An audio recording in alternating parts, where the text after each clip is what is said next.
Hello and welcome to the Watering Hole. Thanks for checking out this clip. Don't forget to like and subscribe because that'll make the baby Jesus cry, and I know how much you guys love making the baby Jesus cry. So anyway, next up, Carney signals he's in no rush to speak with Trump after visit to UK and France. So Mark Carney is the Prime Minister of Canada now. He's taking over for Trudeau. I'm a little bit concerned because we do have an election coming up and he's not as charismatic as Trudeau.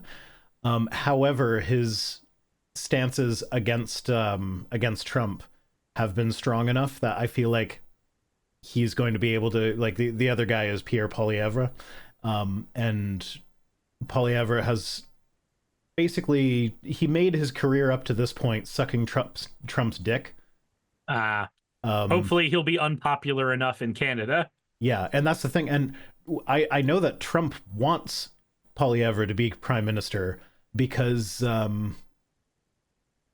Poilievre was like retweeting that interview he did with what's her face, Ingram, where he was like, I don't like it when the Conservatives are in charge up in Canada because they're actually much tougher negotiators than the Liberals. So the fact that he is actively trying to like, he knows how much Canada hates him, and so he's actively, like, he's doing the thing that Russia did with him, where like during the election every now and then the GOP, or like one of like Tim Pool or one of the Russian flackies that has, like, it's been shown now, it's a matter of public record that they have been paid by Russia to disseminate propaganda. Every now and then they would come out and be like, oh look, Russia actually really loves Biden. I don't know if you guys remember back that far with all the fucking scandals that have happened. But I feel like Trump is trying to do that in Canada right now. Very, very likely. I mean, you remember how long he went on tirades saying that, oh, the invasion of Ukraine would have never happened under me because Putin was scared of me. He respected me. It happened under Biden because he doesn't respect Biden like he respected me. Yeah, meanwhile, Putin has just... It's still going on under you! Did you see the developments that happened this week? I can't keep up with everything. What else happened? So there was the ceasefire talk that, like, Putin and Zelensky were actually both involved in this time. And Putin was basically like, I want everything. And Trump was like, Zelensky, you need to give him everything.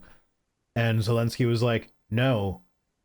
And then, as it was supposed to be like a gesture of good faith, Russia promised to stop bombing their energy infrastructure. And then the next day, they bombed their energy infrastructure. Yeah, so it's like, Putin is basically just flaunting the fact that he can ignore anything that Trump says.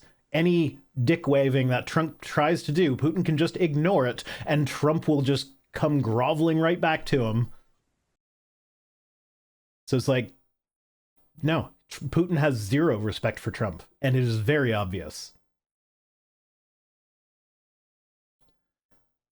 But. So, a theory about that. You've seen the meme where it shows that, like, Trump is a weak man's idea of a weak man's idea of a strong man. Mm-hmm. So, I actually think that has a lot more weight than people generally think. The reason I think that, I think Trump is a pawn of basically everyone. Yes, he's the guy in charge. Yes, he's the guy with the power. But think about it. He's a pawn of the Heritage Foundation. The Heritage Foundation gave him a list of the people they wanted in, and he's been putting those people in office.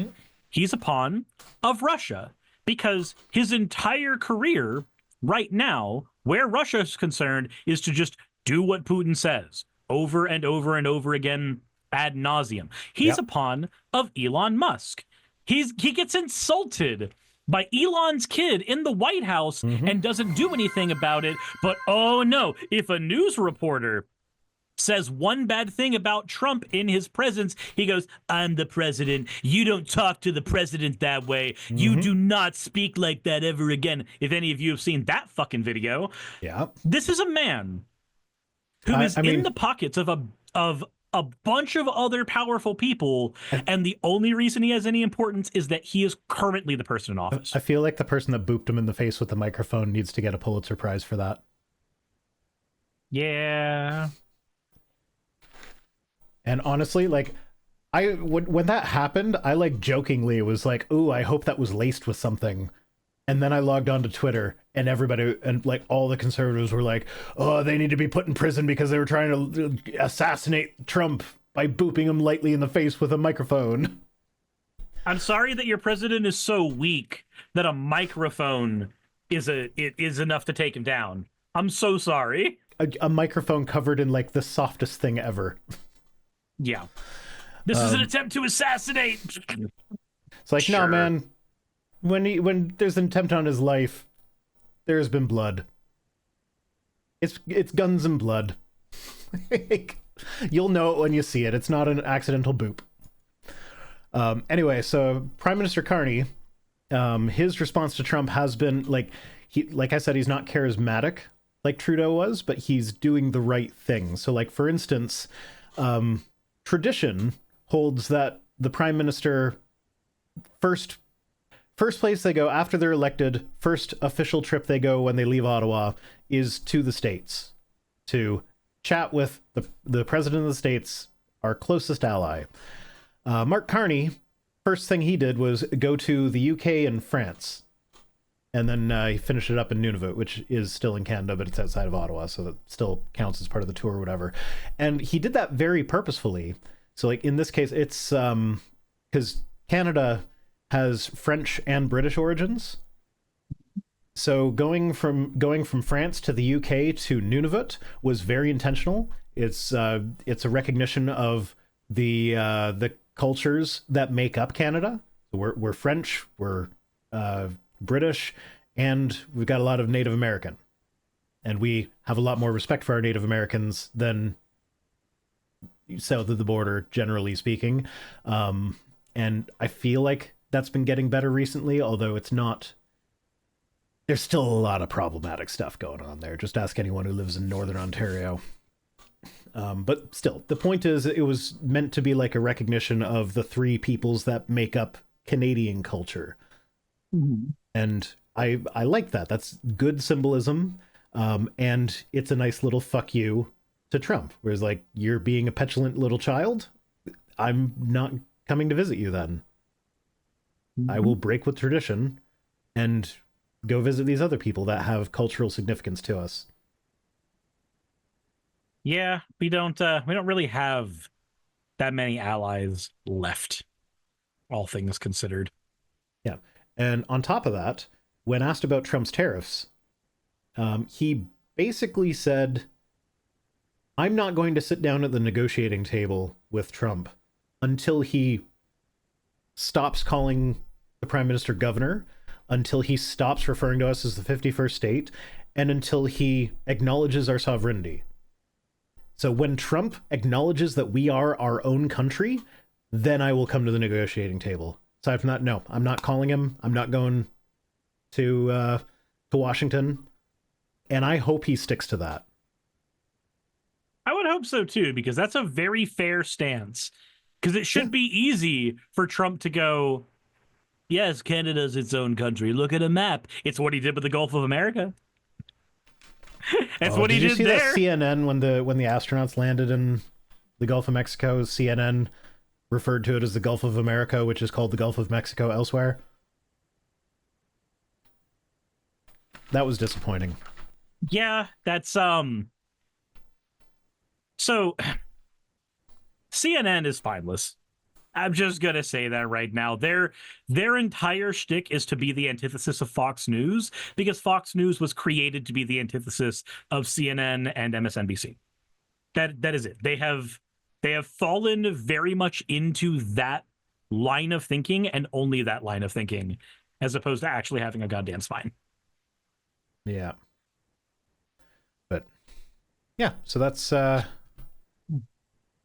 he says the starting point of an expected future call with Trump will be him reaffirming and reinforcing Canada's sovereignty, something the U.S. president has repeatedly threatened.